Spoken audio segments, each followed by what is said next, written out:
Hello and welcome to another episode of Garden to Table with Rose, and I am Rose. I am gardening in Kalamazoo, Michigan, Zone 6A, and today I'm out early. It is the 18th of July to give you one of the probably final tours of my backyard food garden, vegetable garden, because a lot of things are coming up to their prime, or I've pulled them out already even, so there won't be much to look at soon. But let's start on this end. Well, first let me do a quick pan here. I'm standing in the far right corner, if you're facing the backyard, by the gate, and then here we go. So the garden is kind of at the perimeter. All right. And over here, see, things are pretty lush over on this side. This is kind of my berry garden, so to speak. So I do have here comfrey. It's still going strong. The marshmallow plant. What else? I have over there lemon balm, chives, and there's some parsley that has flowered over there. That stuff all came back from last year. I didn't plant any of that this year. This is my purple coneflower, which is huge. It's kind of tied up to keep it from flopping over. But as you can see, it's almost as tall as the fence, which is a 6-foot fence. So, you know, it's a good 5 feet. And then there are berries hidden in here. Blueberries there, which still have berries on them. I don't know that they're completely ripe yet. Or they may be. I need to come out and taste one, but some of them have a little bit of a green tinge to them, so I don't think they're ready. These are supposed to be these yard loam beans, which I have yet to see a bean. I see a lot of vine. More different kinds of berries. This is just various peppers that I put in this big grow bag. I think I had extra plants. I have not gotten a pepper off of there yet. There's sunflower buds. A lot of the peppers and tomatoes I planted late. I had a hard time not growing the seedlings, but transplanting them out. A lot of them died. These asparagus are definitely ferning up. I got to figure out what I'm going to do with them come fall, if I want to transplant these to the ground. I actually have some more in the fridge, in one of my fridges, that are bare roots, and so I might just put those in the ground and leave these and let them do whatever they're going to do. Lots of marigolds mixed in with the berries. Sweet potatoes are flowering in these grow bags, so they're looking lush. Hopefully the potatoes will be large enough. I got some more lemon balm in the front. That's a mandarin variety, I believe. Strawberries, they're still giving me strawberries. Look at that. And these are ones that I just planted this season. I've picked many berries, and there, as you can see, are red berries in there, ready to go. That's like on my tomato hedge, which has gotten out of control, and I'm not staking it any further. I'm not doing anything with it. I put this like little fence section here to just hold it in, but they're all in containers, and under the containers is a thick layer of mulch, so I don't worry too much about stuff, bugs and stuff, and then I spray getting in there. The only thing I really worry about is the dogs getting in and maybe trampling things. They won't eat it. They don't like veggies. But they may trample them looking for something. I don't know.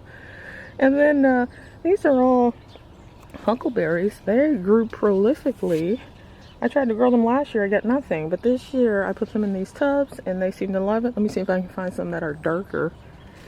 But from what I've read, I don't know if you can see that. From what I have read, you leave them there till they turn a dull purple color, and then you pick them. So it's going to be, I think, a little bit of a while before I get to those, but I plan to make some either jam or maybe try some wine. Not sure yet. The tomatoes are spilling over on this side, so they kind of blocked my little walkway I had here because they're leaning over. But I got a lot of tomatillos too that obviously came back from last year because I didn't plant any this year. I don't really like tomatillos other than an occasional salsa with them. So I didn't need any. I didn't want any, but I got a bunch of them. But there are lots of tomatoes in this mass of leaves. I could have pruned these back, obviously, as they were growing. But I had so many things to do. That was not on my list of to-dos. A couple of more tomato bags, which must have been extra seedlings I had. And I have little blueberries and herbs over here growing, as well as more strawberries. Lots of herbs. Lots of little blueberry plants that have not reached bearing age yet. This raspberry thing, which is growing out of control. One thing I learned about the raspberry, at least the ones I have, and one of the blackberries as well, is they love to sucker and just pop up little plants wherever they see fit. So it's a constant pruning them back. Oh, I have some falling off. Pruning them back to keep them from spreading all over my entire yard.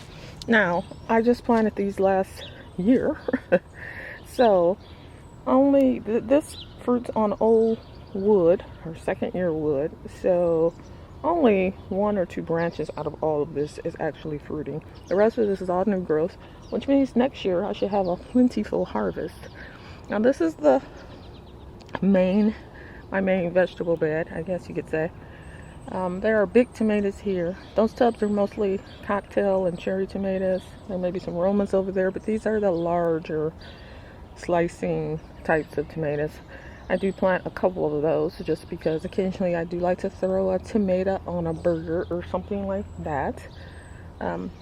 There's broccoli over here that's finished. Matter of fact, just a few minutes ago I harvested the last little stalks off of it, so I do have to pull all that out.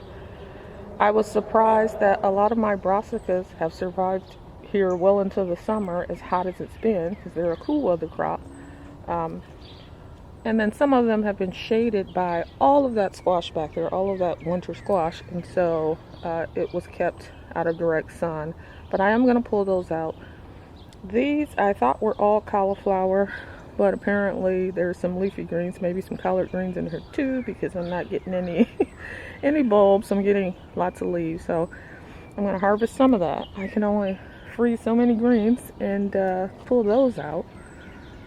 All of that is winter squash, and I'm not going to go in there too far because there are lots of bees out and wasps, and I do not want to get stung, so I usually leave this alone for the most part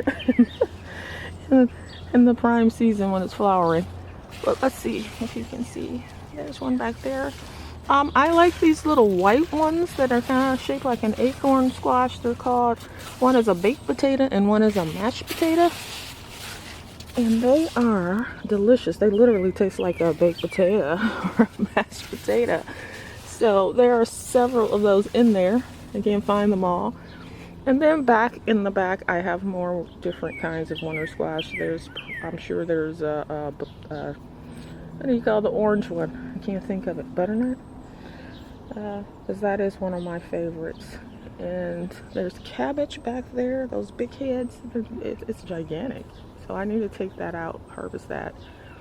This is watermelons and honeydew type melons along this little fence thing here. And there's just one big squash thrown in the middle there. I don't know why I put it there. Maybe I had extras. So I'm not going any further in there. I will tell you what was a fail for me was the artichokes. There was one big one. I only planted like 4 of them. One big one came and I cooked it and everything, and it was okay. Artichoke has a unique flavor, but this is too much real estate in my small backyard garden to devote to something that I don't really like. There's, as you can see, a lot of foliage. You don't really have to worry about pests because that stuff is prickly as heck. So it kind of wards off pests, but it's not worth it. You get one big artichoke and then maybe a baby out of one of these huge stalks, and so I will not be growing that one again. So there's that. Let's see, this row in the back there is all the celery and celeriac, and I think I'm gonna have more celery and celeriac than maybe I know what to do with. Let's see if we can get in here.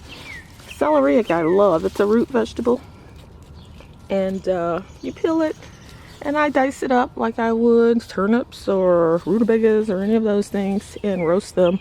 They are delicious. You could use the tops too, for sure. And then there's celery in here too. There's more celery than anything because I do really like it. It's a little bit pricey at my local grocery store because it's not a, I don't think it's a common thing that people eat around here. Celery. I got lots of celery. Usually with celery, I just use it as a, you know, as an ingredient in soups or other dishes or whatever. So, you know, so it's used kind of, I use it kind of like I use an onion. So I don't know that I need so much celery. Now, these are pepper plants sprinkled in here that I like planted from seed. They're just now starting to flower.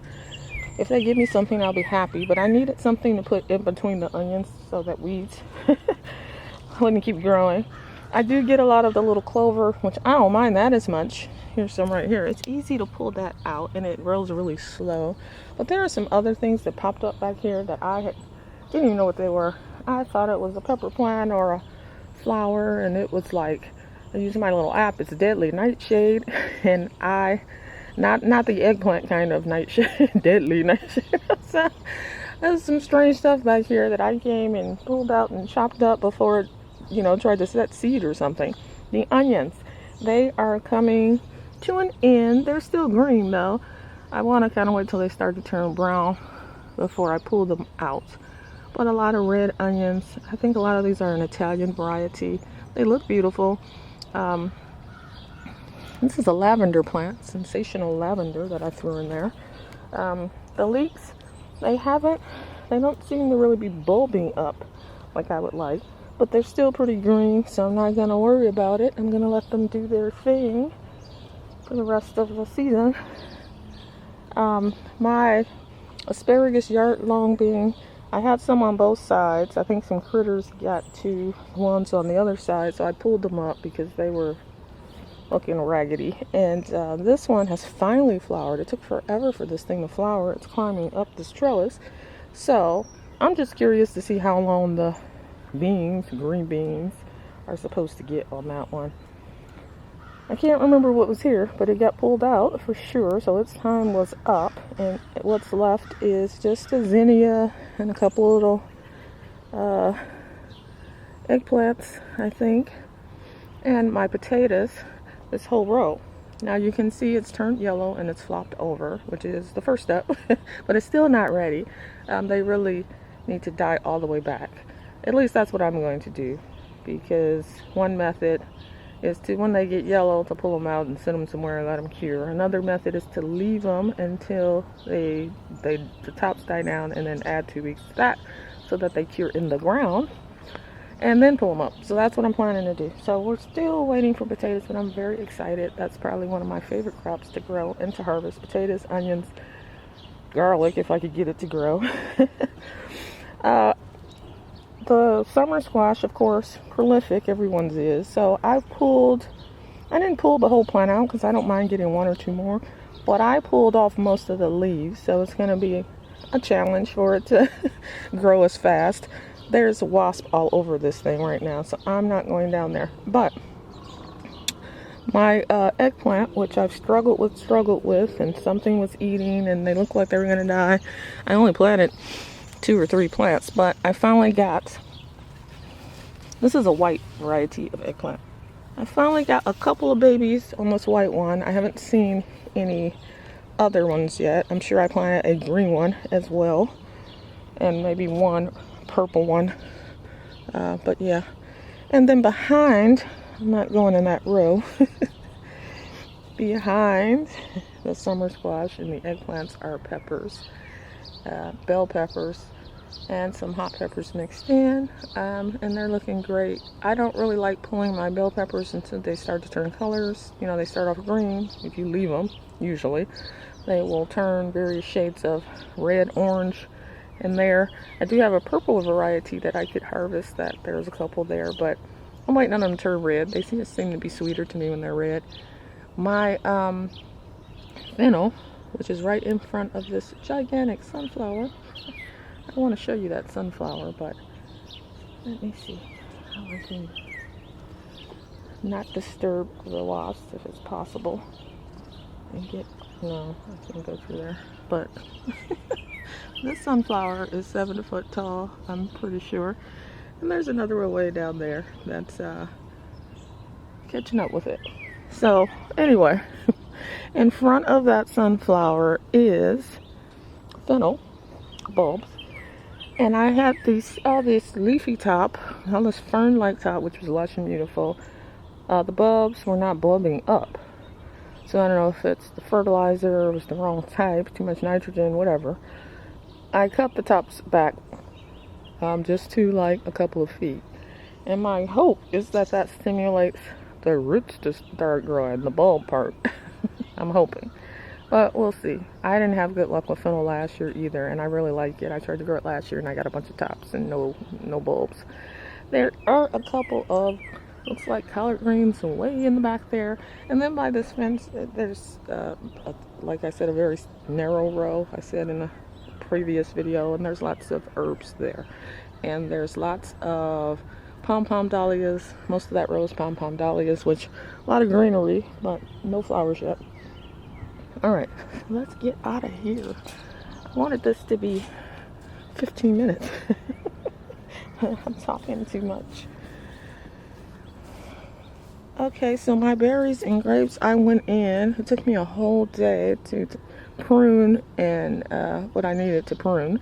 And the berries didn't need to be pruned. I already pruned those. But the grapes are a constant pruning job because they just grow too many leaves. Too many vines shooting everywhere, and I'm trying to train them on a cordon kind of thing where they just make a T, basically a long stem with a T.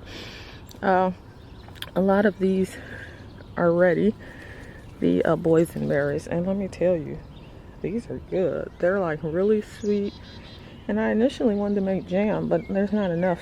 This is the first year they fruited. There's not enough to make jam, so I've just been eating them. They're really good. But the grapes, I came in and man, it filled my whole garbage dumpster. so much leafy growth, and it was starting to get mildew because there was so much leafy growth, which wasn't allowing a lot of air. It wasn't allowing them to dry out. But as you can see, I pretty much most of that I could. If there were some that had bunches of grapes on them, I just left that branch and I'll cut it when I do my winter pruning, but because I want those grapes. But I took most everything I could off and tried to get it into this long stalk that then branches into two, which is my goal. Now this one I have not branched it the original way I planned it for some reason. That one's a V, which is fine. I'll leave that one. It's too funny. This one, here we go. It has lots of grapes. These things, they get really heavy. That's another reason to do a T, because they get super heavy once they're tall and loaded down with stuff. So you can see there's grapes on some of them. And they have been pruned. They are, that one's still a baby. It has nothing. They are more of the winter squash here, along with more buzzing wasp and hornets and God knows what else. Okay. So, here's one. This one is pretty much the shape I'm going for. So as you can see, some of them too, just I've done a V with, and I think that might have been because I wasn't sure which was going to be the strongest vine. So I said I'll leave it a little bit and wait and kind of see what it does. So those are the grapes, and I will not be planting any more grapes. I don't want any more crowding in this area, because I want good air flow and good grapes. I'd rather have a few bunches of wonderful grapes than a bunch of crappy grapes. So yeah, and if something dies, it dies. I pull it out if one of these vines doesn't make it, but I don't think I will be adding any more grapevines. My golden cherry tree is looking lush and beautiful. There's just remnants of things left here because I already cleared most of these out. There's a lot of herbs back there. The green beans are all at their end, and I have not harvested them, so that's a problem. I need to do that in the next 2 days. I have 2 layers of green beans there, and over here I have 2 layers of green beans, or 3. So I'm going to harvest all those within the next 2 days, pull all that out. I got a few flowers in this one. Over here I harvest the flowers. I make little arrangements for the house or the deck. So that's been a lot of fun, growing flowers. First time I've ever grown flowers in rows like this.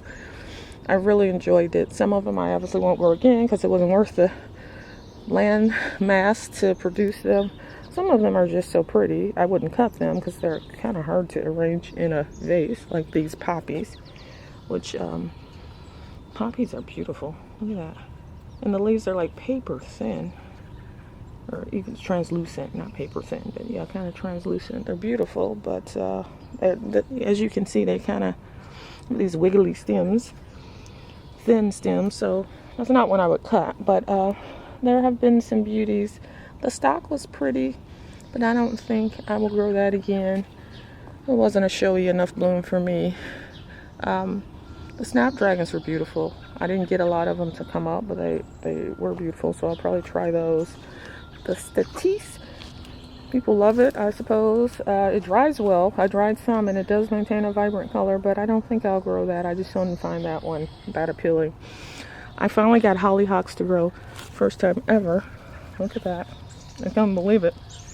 I tried to grow them for the last year and nothing. But I didn't have them in the ground. I had some in pots. As you can see, this is a whole row of sunflowers, and the ones in the back are in bloom, and they're beautiful. I love sunflowers. In this row, there are some red sunflowers. Let me go over here. You can see there's empty spaces. A lot of things I pulled out, they were pretty spent. But, yeah, these are beautiful. I love the color. I don't know how long they would last in a vase. I did cut one, but they're beautiful. And then my corn. I usually grow colored corn, not for popcorn or grains, but for eating. So they have like purple varieties and things like that I will usually grow. I did probably grow one yellow, but it looks like I see all this purple here. I just like to grow varieties of things that I can't get at the grocery store. It makes it more interesting. If I get it at the grocery store, sometimes it's not worth growing because it's expensive to garden, you know. You can make it inexpensive sharing with local people who want gardens, saving your own seed, that kind of stuff. But I don't do all that. I'm not going to do all that. I don't have the time because this is a hobby. And I have other hobbies, and I work full-time, etc., etc. So I buy seeds. And the seeds aren't super expensive, but when you're buying 20, 30 packs, or 60 packs, because you want different varieties, and you're growing flowers, you're growing vegetables, you're growing a little bit of everything, it does get expensive. And they're really, you can... They are supposed to be used that year. Now I keep them and use them indefinitely until they run out or they no longer work. But I do think they probably lose their potency over time. I would not recommend ever saving packets of onion seeds. I did that. Onions and carrots, I found they don't seem to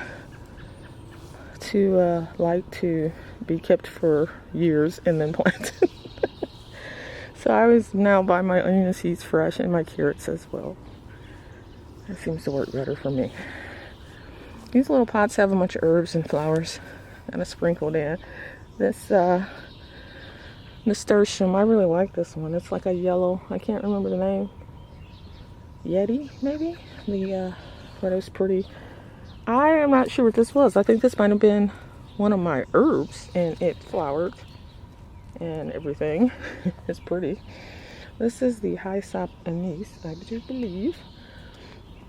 I cut some of these sweet peas and put them in an arrangement. They were pretty. They were multicolored. So that's what's going on over here. Oh, this thing has started to bloom. I couldn't tell you what it is.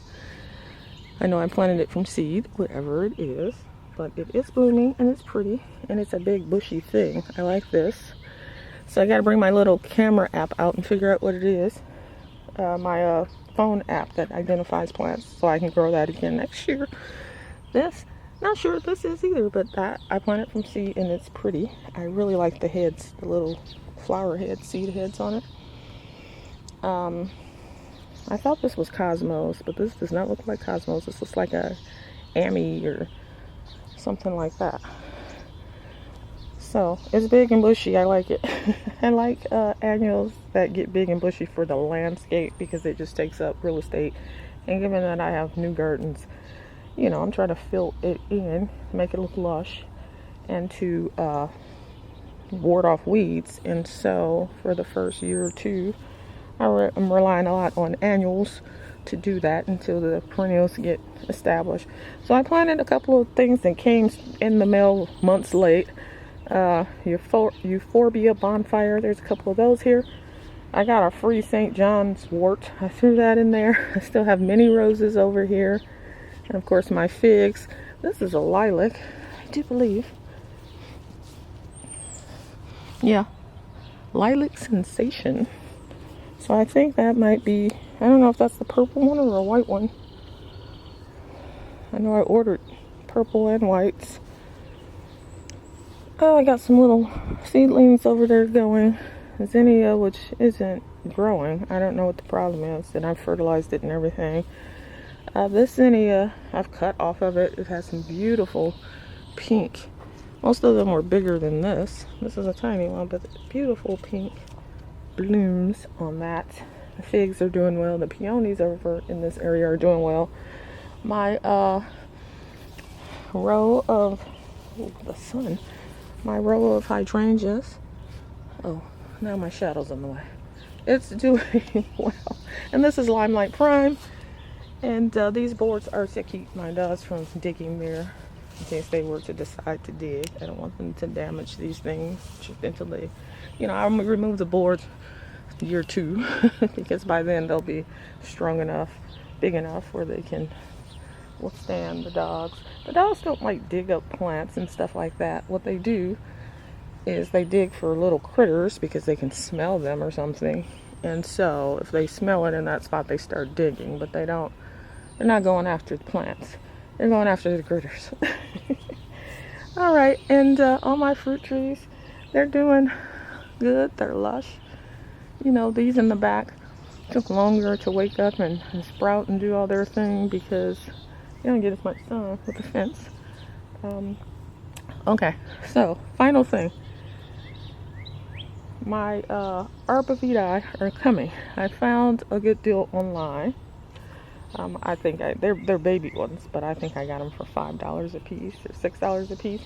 Anyway, I got 18 or 17 of them coming.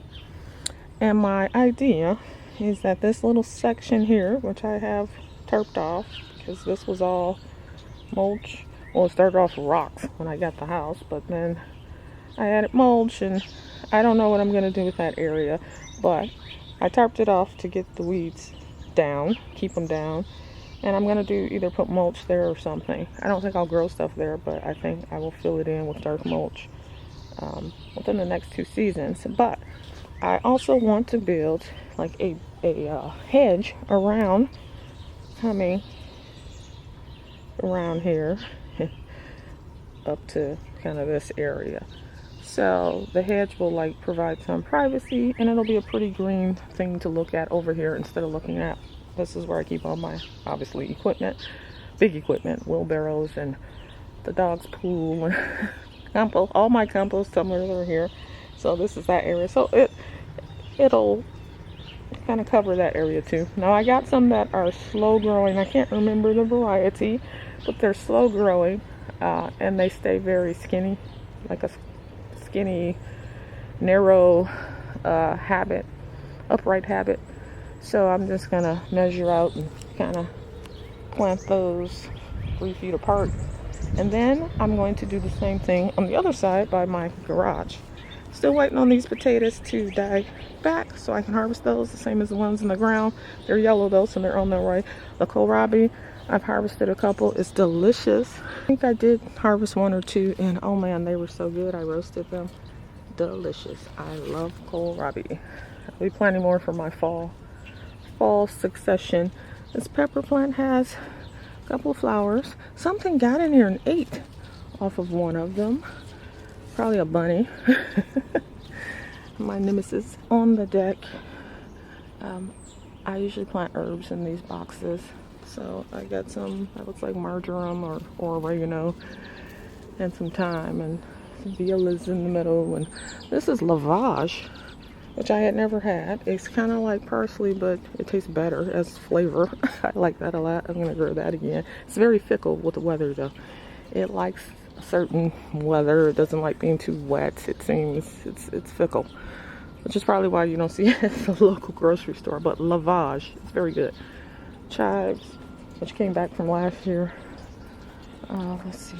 And then this one is sage. I got some variegated sage and regular sage. That's all from last year. And the ends of my chervil. I think that's chervil. Or it could be parsley. One of the two. But yeah, that's all I got going on there. And the last thing was near the garage here. There is another little half arch. And this is where I keep all of my dirt, compost, any bagged substance. So that's kept there. There was rocks there and then mulch. And I just want to, again, kind of outline the perimeter with the arborvitae to do kind of a privacy screen. So when it grows up, you won't see my bags of dirt as much. And I still have to have these storage areas because I have nowhere else to store it. My potting shed is for tools and equipment and stuff like that, so I can't pile up bags in there, and it's small. It's only 10 by 12. My garage is for my cars, and I learned the hard way. You don't want to put fertilizers and dirts and stuff in your garage that's attached to your house because of mice. Mice. Ugh. Yeah, so no. So now all the fertilizers go in the potting shed. But yeah, that's my plan. So I'll be planting those this week because they're supposed to come in. It's going to be in the 90s here all week. So I don't know. I'll just try to get out in the evening to do it. Don't mind this pile, these barrels and stuff. I'm waiting for the big dump day, the big bulk garbage day, so I can set that out. That was my failed rain barrel experiment. And then that's just an old cold frame top that's falling apart. So that's going to the trash pile. And that is it for my tour. It was longer than I anticipated, of course, but this is probably the last longer backyard tour I'll have because, like I said, half of the stuff is time to pull it out. By the time I'll probably do a video around the time where the tomatoes are all finally ready or ripening, so you can see the different varieties and the colors. But yeah, that's it. And so, until next time, where we return to the front yard, you guys take care. Thanks for watching. Bye-bye.